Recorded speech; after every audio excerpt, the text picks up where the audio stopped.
সুপ্রিয় শিক্ষার্থী আসসালামু আলাইকুম। 2025 সালে অষ্টম শ্রেণী। আজকে আমরা বাংলাদেশ ও বিশ্ব পরিচয় প্রথম অধ্যায় নিয়ে আলোচনা শুরু করব। আর আমরা প্রতিটা অধ্যায়ের প্রথমে বা শুরুতে বলে থাকি যে কিভাবে পড়লে সবচেয়ে বেস্ট হয়। তোমাদের অবশ্যই প্রতিটা লাইন, প্রতিটা ওয়ার্ডের অর্থ বুঝে পড়া উচিত এবং তার সাথে প্রতিটা লাইন কি বোঝাতে চেয়েছে সেটা রিয়ালাইজ করতে হবে। দেন ইম্পর্টেন্স বা গুরুত্বপূর্ণ যে প্রশ্নগুলো আছে সেগুলো আন্ডারলাইন করে রাখবো এবং বেস্ট অফ ইম্পর্টেন্ট কোশ্চেনগুলো নোট করে রাখবো এবং প্রতিটা লাইনের ভিতরে যে কয়টা প্রশ্ন হয় ঘুরে ফিরে প্রশ্ন করব এবং ঘুরে ফিরে উত্তর বের করব। এভাবে যদি পড়ি আমরা তাহলে কিন্তু অনেক ভালো একটা রেজাল্ট করতে পারবো। পড়ার নিয়মটা এইভাবে, চলো আমরা দেখি কিভাবে পড়তে হবে এবং প্রতিটা লাইন আমরা আন্ডারলাইন করে বুঝিয়ে দেব, দেখিয়ে দেব। অবশ্যই তোমরা সে অনুযায়ী দেখে নিতে পারবা বা আন্ডারলাইন করে নিতে পারবা। চলো শুরু করি। প্রথম অধ্যায়, ঔপনিবেশিক যুগ ও বাংলার স্বাধীনতা সংগ্রাম। বাংলায় ইউরোপে বণিকদের আগমন ব্যবসা বাণিজ্যের উদ্দেশ্য হলেও পরে তারা আমাদের রাষ্ট্র ক্ষমতা দখল করে নেয়। বাংলায় ইউরোপীয় বণিকদের আগমন ব্যবসা বাণিজ্যের উদ্দেশ্য হলেও, তাহলে বাংলায় ইউরোপীয় বণিকদের আগমনের উদ্দেশ্য ছিল কি? ব্যবসা বাণিজ্য। যে বাংলা আসে তাদের একটা মেন অবজেকশন বা উদ্দেশ্য ছিল, তাদের উদ্দেশ্য ছিল যে ব্যবসা বাণিজ্য করা। পরে তারা আমাদের রাষ্ট্র ক্ষমতা দখল করে নেয় ইউরোপেরা। এদের মধ্যে ব্রিটিশ ইস্ট ইন্ডিয়া কোম্পানি প্রতিযোগিতায় এগিয়ে যায়। এদের মধ্যে কোন কোম্পানি প্রতিযোগিতায় এগিয়ে যায়? East India company. British east India company, British east India company প্রতিযোগিতায় এগিয়ে যায় কোন company? British east India company. 1757 সালে বাংলা, বিহার, উড়িষ্যা নবাব সিরাজউদ্দৌলাকে পরাজিত করে তারা ক্ষমতা দখল করে নেয়।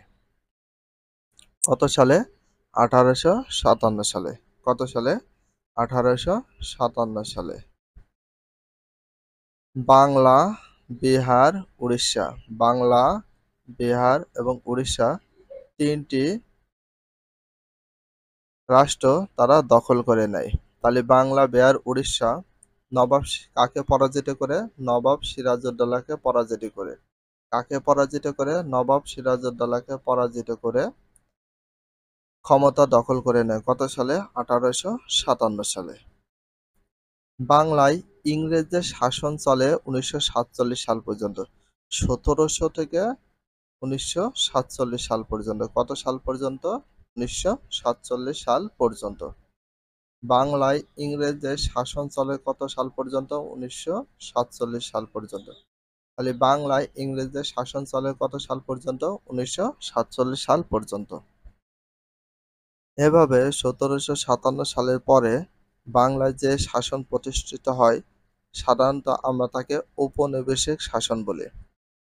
তাহলে 1757 সালের পরে বাংলায় যে শাসন প্রতিষ্ঠিত হয় সাধারণত আমরা তাকে কি শাসন বলি? ঔপনিবেশিক শাসন বলি। কি শাসন বলি? ঔপনিবেশিক শাসন বলি। তাহলে 1757 সালের পরে বাংলায় যে শাসন প্রতিষ্ঠিত হয় সাধারণত আমরা তাকে কি শাসন বলি? ঔপনিবেশিক শাসন বলি। আর 1757 সাল থেকে 1947 সাল পর্যন্ত ইংরেজ শাসন আমলকে ঔপনিবেশিক যুগ বলা হয়। কত সাল থেকে কত সাল পর্যন্ত ঔপনিবেশিক যুগ বলা হয়? 1757 সাল থেকে 1947 সাল পর্যন্ত। এই শাসনামলকে কি শাসনামল বলা হয় বা কি যুগ বলা হয়? ঔপনিবেশিক যুগ বলা হয়। ঔপনিবেশিক যুগ বলা হয়।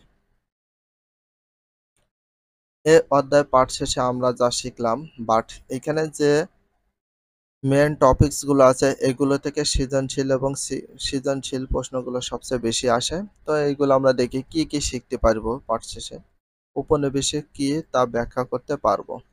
2 নাম্বার, উপনিবেশ প্রতিষ্ঠার বিস্তার ও অবসানের গুরুত্ব ব্যাখ্যা করতে পারবো। বাংলায় ইউরোপে উপনিবেশিকদের আগমন ও বাণিজ্য বিস্তার সম্পর্কে বর্ণনা করতে পারবো। হুম। তারপরে রয়েছে দেখো বাংলায় ইংরেজ শাসন প্রতিষ্ঠার কারণ ব্যাখ্যা করতে পারবো। বাংলায় ইংরেজ শাসন কার্যক্রম ব্যাখ্যা বা মূল্যায়ন করতে পারবো। ইংরেজি কোম্পানি শাসনের বৈশিষ্ট্য ব্যাখ্যা করতে পারবো। ইংরেজ কোম্পানির শাসনামলে বাংলা আর্থ-সামাজিক অবস্থা বর্ণনা করতে পারবো। ব্রিটিশ শাসনের বৈশিষ্ট্যসমূহ ব্যাখ্যা করতে পারবো। তৎকালীন বাংলায় আর্থ-সামাজিক অবস্থা বর্ণনা করতে পারবো। ব্রিটিশ শাসনের প্রভাব মূল্যায়ন করতে পারবো। বাংলা জাগরণের ধারণা ব্যাখ্যা করতে পারবে। এখানে যে টপিকসগুলো দেখতে পাচ্ছ অধ্যায় শেষে এই টপিকসগুলো থেকে সৃজনশীল প্রশ্নটা একটু বেশি দেয়। তোমরা এই টপিকসগুলো একটু গুরুত্ব সহকারে দেখবা। পার্ট 1 এ রয়েছে বাংলায় উপনিবেশিক শাসন। তো বাংলা উপনিবেশিক শাসনটা কেমন হয়েছিল চলো আমরা একটু দেখি। উপনিবেশীকরণ একটি প্রক্রিয়া। তাহলে উপনিবেশীকরণ একটা কি বলা হয়? প্রক্রিয়া বলা হয়। একটা প্রক্রিয়া বলা হয় কোনটাকে? উপনিবেশীকরণকে। একটি প্রক্রিয়া বলা হয় কোনটাকে? উপনিবেশীকরণকে।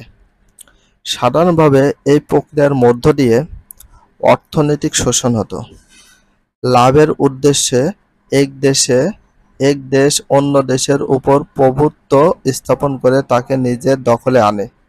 অধীনস্থ দেশটির জনগণ, সম্পদ সবকিছু অধিপতি দেশটি নিজের স্বার্থ অনুযায়ী পরিচালনা করে। এখানে দখলকৃত জনগণ দখলকৃত দেশটি দখলকারী দেশের উপনিবেশ পরিণত হয়। বাংলা প্রায় ২০০ বছর এমনভাবে ইংরেজ উপনিবেশিক শাসনাধীন ছিল। তাহলে বাংলায় প্রায় কত বছর এমনভাবে ইংরেজ উপনিবেশিক শাসনাধীন ছিল? ২০০ বছর। কত বছর? ২০০ বছর। কত বছর? ২০০ বছর। বাংলা প্রায় কত বছর এমনভাবে ইংরেজ উপনিবেশিক শাসনাধীন ছিল? ২০০ বছর। কত বছর? ২০০ বছর। এটা ভেরি ভেরি ইম্পর্টেন্স, দেখে রাখবা। ১৭৫৭ সালে পলাশীর যুদ্ধে। তাহলে পলাশীর যুদ্ধ হয় কত সালে? ১৭৫৭ সালে।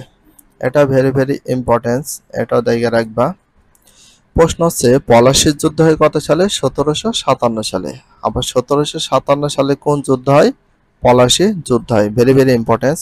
বাংলার নবাব সিরাজউদ্দৌলার পরাজয়ের মধ্য দিয়ে এই শাসনের সূচনা হয়েছিল, যা নানা আন্দোলন সংগ্রামের মধ্যে দিয়ে ১৯৪৭ সালে শেষ হয়।